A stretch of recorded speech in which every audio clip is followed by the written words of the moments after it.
everyone. Welcome to another episode of Sports and Songs podcast. We're on season 4, episode number 49. Tonight's the Songs edition. Andy, how are you? I am doing wonderful. Well, it's October 19th, 2023.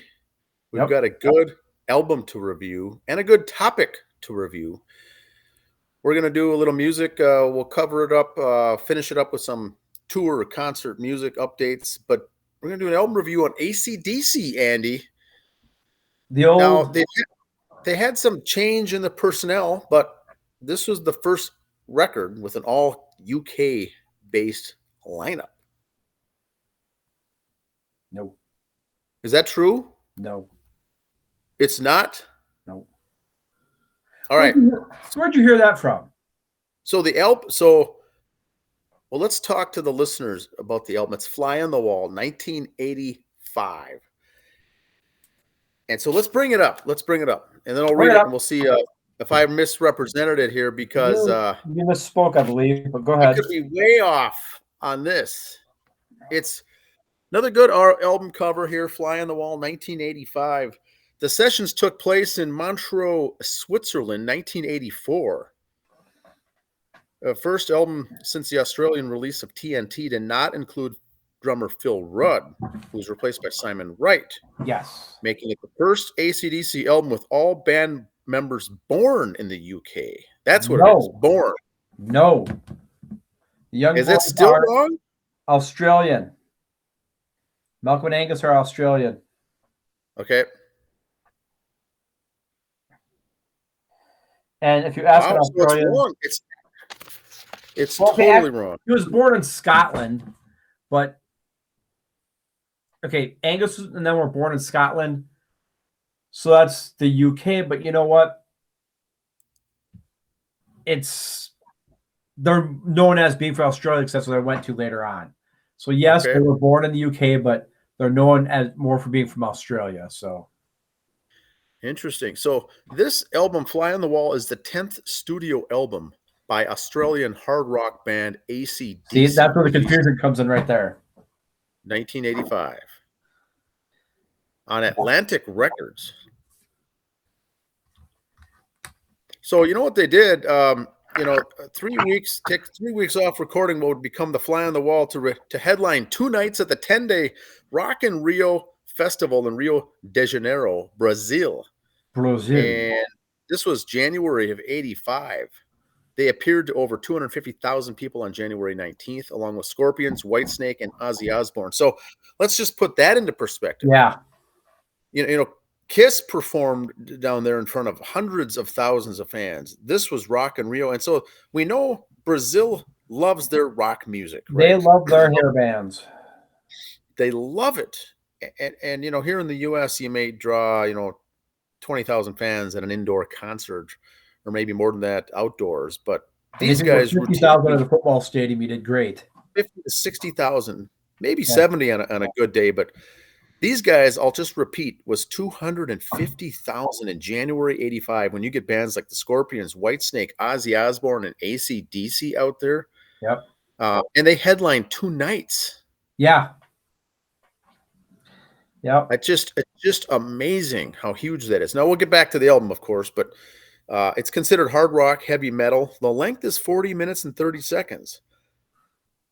They jam it out there. Now, it's good stuff. It's good stuff. Now, let's do the track listing because there's some good notes here. I'm sure you'll have some good notes yourself, but let's go through the personnel and then the track listing. Personnel, of course, Brian Johnson on lead.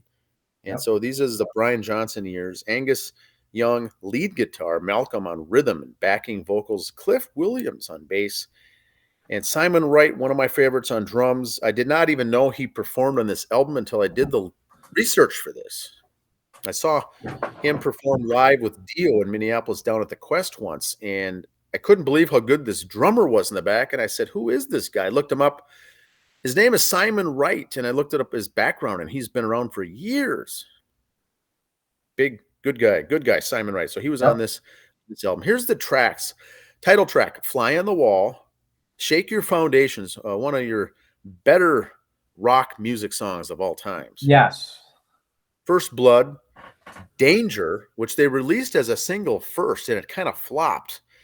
Danger didn't do too well. They released it first to get things going, and it kind of fell on deaf ears. Then you get the ever popular Sink the Pink, Playing with Girls. Now, this is your typical kind of a very sexist album. Yes and it's no. For teenage boys, right? You look at who they're shooting to, no. And it's not the double entendres like the Kiss songs or everything else. Fly on the Wall, just he wants to be a fly on the wall in the room. He doesn't want to, it's nothing wrong with it. He's just kind of watching. Yes, and then it goes from Playing with Girls to Stand Up to the song Hell or High Water, Back in Business, and then final song Send for the Man. So it's a nice straight up 10-song CD. Love it. Good stuff. Good stuff. Yep. Produced by Angus and Malcolm Young. And there's something else I wanted to mention here on the songs, but Danger, Danger was released first in June of '85, and then Sink the Pink, and then Shake Your Foundations. Great stuff. And this album came on the heels of Flick of the Switch from '83. Yep. And then they came out with Who Made Who, the soundtrack, in '86. Which we've covered. But Angus and Malcolm Young wanted to capture the rawness and simplicity of their early work in a time when pop-oriented glam metal had become popular.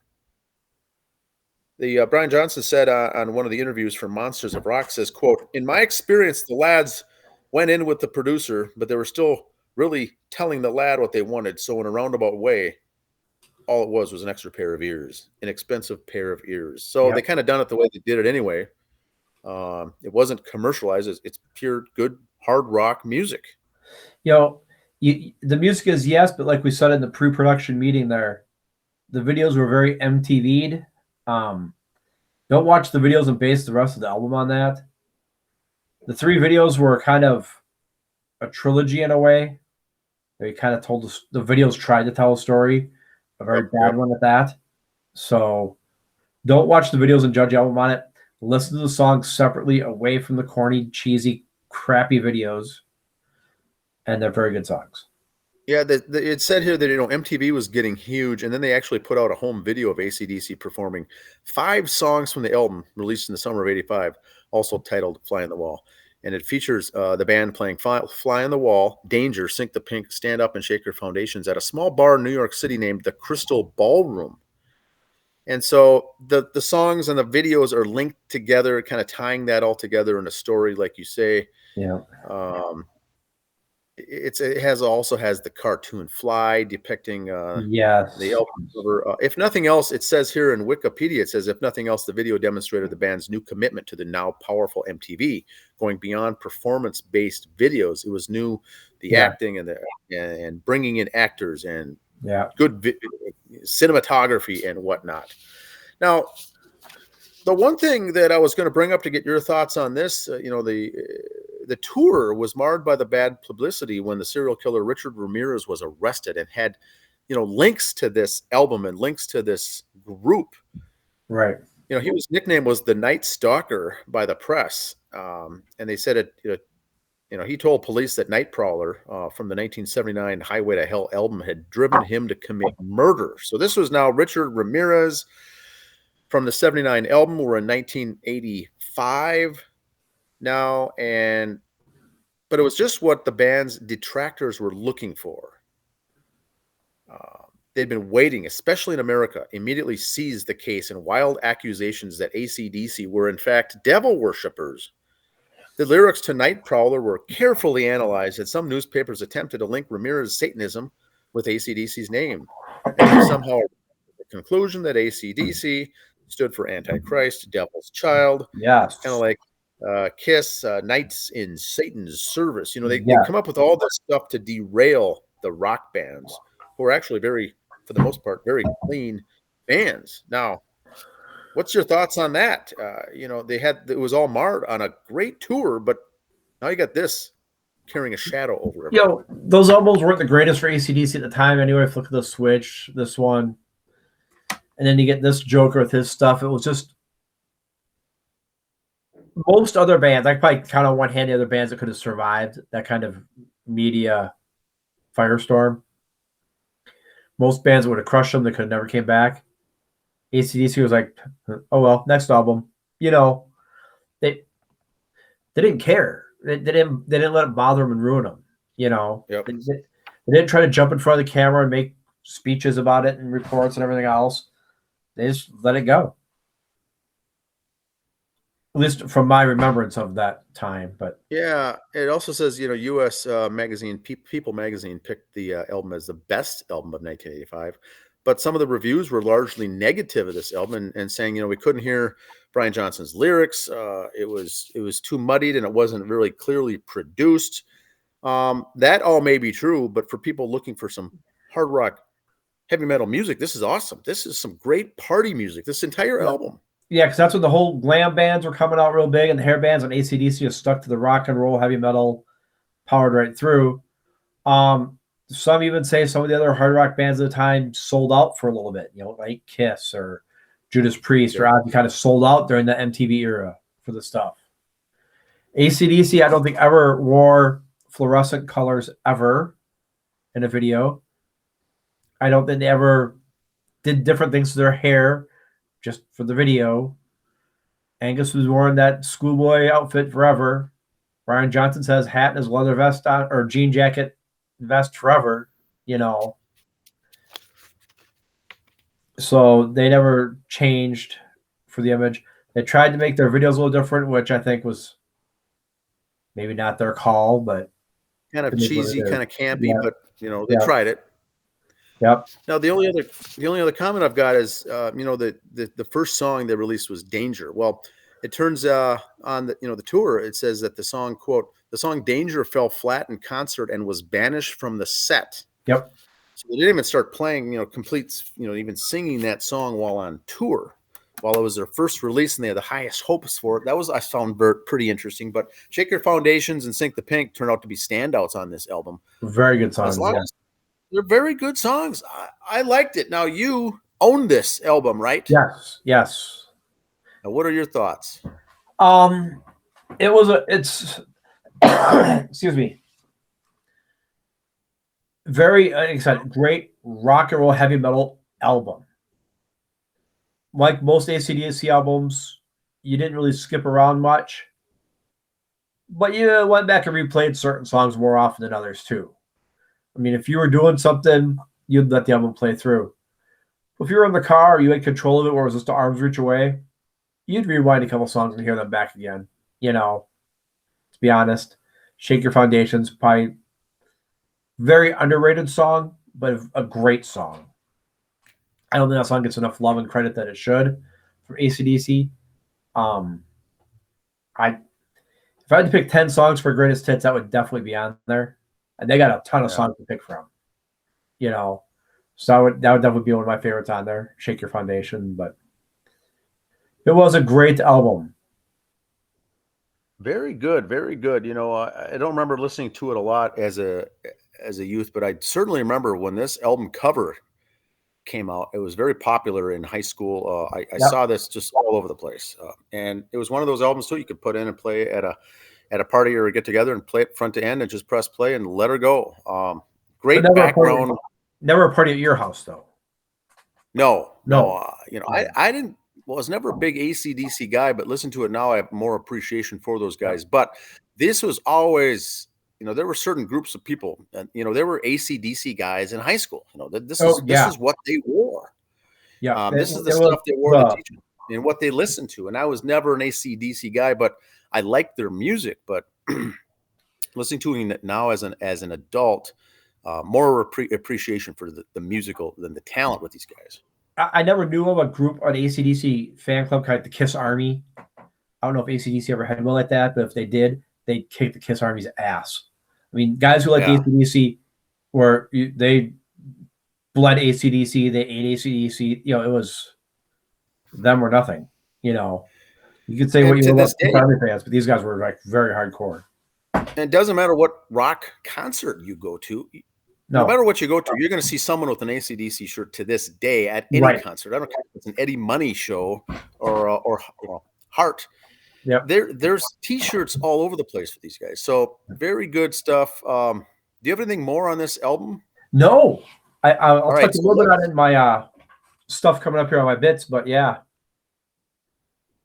Good all talk. right. Concert information we'll start with. Thunderstruck. I went Here last we week, go. last Friday. Thunderstruck, America's AC/DC tribute band based out of Louisville, Kentucky. National act. Very good group. I would like to personally apologize to everybody in Dust and Bones, everybody in Kissin' Time, everybody in Heartless, everybody we've had on the show and talked about, but these guys were great. There's their stage set, but you've all been replaced by Kyle, the guitar guy.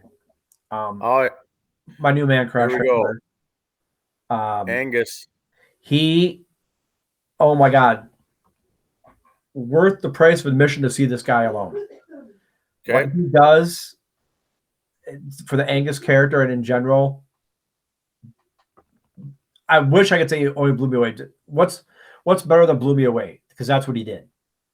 Well, whatever the next step above that is, yeah. Comes out in the full Angus gear and strips down like Angus does. You're familiar with Madani? He comes out in the crowd, does a guitar solo. A little too long for guitar solo, but still had it to the bones. The whole group was perfect. They didn't actually have their original drummer with them. He had just got married the week before, so a fill-in drummer who still was spot on. Don't get me wrong, but you couldn't tell it was a substitute drummer. The way they were all still feeding off each other. Their stage show. Go ahead. Okay, so did you stay then after the show and be able to hang out with the dude then? Okay. He was getting pictures with everybody here. Actually, the wife was going to get a picture with him, but she is a teacher, and she thought it'd be bad to have her picture taken with a 12-year-old boy without his shirt on. Nice. Now, how old is he? I don't know. It's got to be mid-20s. Okay, that is awesome. She just didn't think it'd be safe for her career as a teacher for that. Yes. Now, you on the other hand don't care and love getting photograph any rock band members. It's awesome. They have a couple cannons on stage for those about to rock. We salute you. The cannons go off, and they have a big Hell's Bells right over the center. Like, you know where we were standing for Tom Kiefer? Yeah, it would have been behind us towards the bar more is where that bell was. Okay. So it's out there in the middle of the crowd there. Great show. You get a chance to see these guys, you got to go. Check out Kyle, the guitar guy, on YouTube. Incredible stuff. So how often do they make it to the Twin Cities? About once a year, if that. Okay. So. Yeah, definite. And Andy, you go to you go to a lot of shows and you like music, but yes. But when I talked to you after this show, you were amazed. You said, I never seen something like this before. Right. And the sad thing was the Medina Ballroom that night, 75% full. So he had room to do that guitar solo through the crowd. Because if it was a packed house, he'd have been eaten alive. And they had a bagpipe guy comes out. He comes out through the crowd playing the pipes. He tours with them regionally. They got different bagpipe artists that go around tour with him. He was there. Great group of guys. The lead singer they have, he just joined in the last year, replacing David, who went to Hairwell and does the Brian Johnson and the main characters there. Oh, really? Okay. So this is the first time they've been here with this new singer. He was spot on. Just really, you gotta check these guys out next time they're here. Thunderstruck. Look up, like I said, Kyle, the guitar guy, on YouTube. Look up Thunderstruck, the bands on the Instagram and stuff. They're very, very good follow. That's excellent. I plan on seeing these guys. This would be a good show to see. Yeah. Just a good time here. Okay. Hairball coming Saturday, November 25th. There you go. There's the boys of Hairball. They've had a new lead singer added lately too, Drew Hart. So they've changed lead singer since we saw them last. Okay. Almost Cooper. We talked about them last week. Doing a Halloween bash just across the Cheddar Curtain there in Danbury, Wisconsin. A free show. Nice. A free show. Yes, you have to drive all the way. You have to drive all the way to St. Croix in Danbury, Wisconsin, but it's a free show. It's a tribute band, Alice Cooper, Almost Cooper, 21 plus show, Danbury, Wisconsin. Love it. So, yeah, it's a long drive, but it's a free show, for God's sake. Well, stay at the casino, get a room, and make a weekend of it. This Saturday, Heartless opening up for ELO, an ELO tribute band. It's hard to say. ELO. So there's a couple bands for you there. Monoman, December 15th. Night Ranger up at Monoman at Shooting Star. Get a chance to see them before you can't see them anymore. Okay. Some new releases. Kind of, we'll see what we got here. Dreamkeeper, a new release. Check these guys out. On your trips this weekend, Dan, I suggest you try to get this so we can do a review on them. Very good band out of Texas, I believe. Okay. Give them a listen. Tell me what you think, people. Let us know if we should review on it. Maybe if Dan wants to check it out, if we want to do something for them. All right. I'm writing it down right now.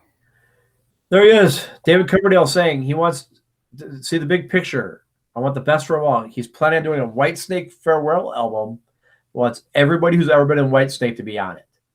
You always hear he's got their last album they want to do. Oh, but I want to do a duet with this guy. I want this guy to play on my album. Well, David Coverdale wants to wrap up the whole Whitesnake thing and have everybody come back for at least one song. Okay. I don't know if maybe they can't tolerate each other for more than one song or for whatever reason. Fair enough. People would see that they go back so many years. So many guys have been in that band. Holy Christ. It's like an all-star cast. Yes. Now, this is not a new album, Extreme's 6th album.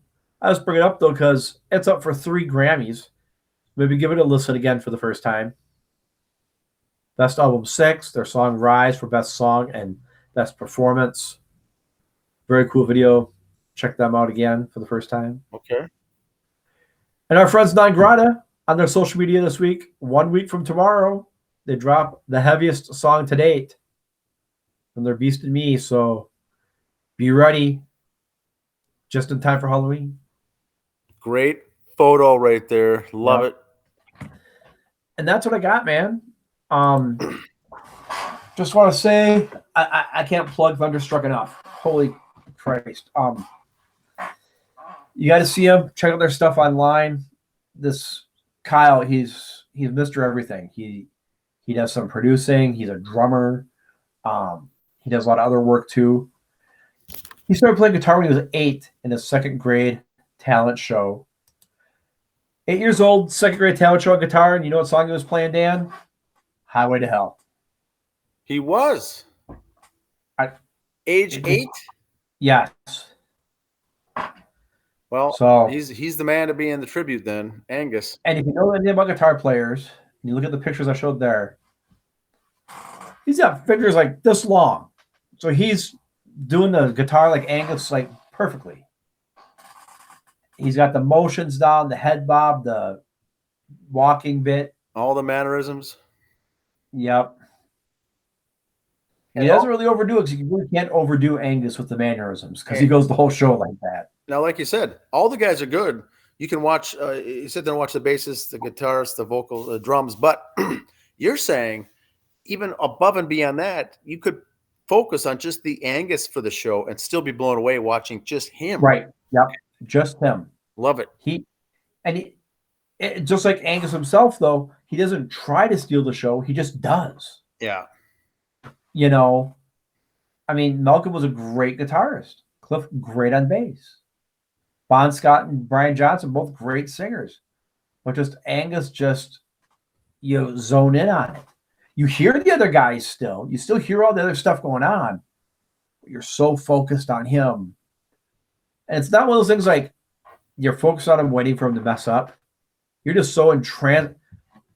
It's like a car wreck, a good thing. You see this happening. You know something's going on. You just can't turn away. That's You the know? sign of a good concert right there. You know, and it was good to see someone. The only drawback he had from Angus, I don't think Angus's life ever had hair that thick. But besides that, he's got it down. Now, was there an opening act? Yeah, we're not going to talk about that.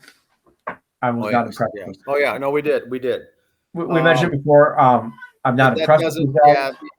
Yeah, it doesn't pay to do that unless getting there early. But to see these guys up close, and the show that they put on, phenomenal stuff. You get a chance to see them. They said they're a national act, so you'll see them if you're in Wisconsin, Illinois, Iowa. Catch them where you can. Yeah, Betty Lou liked them too.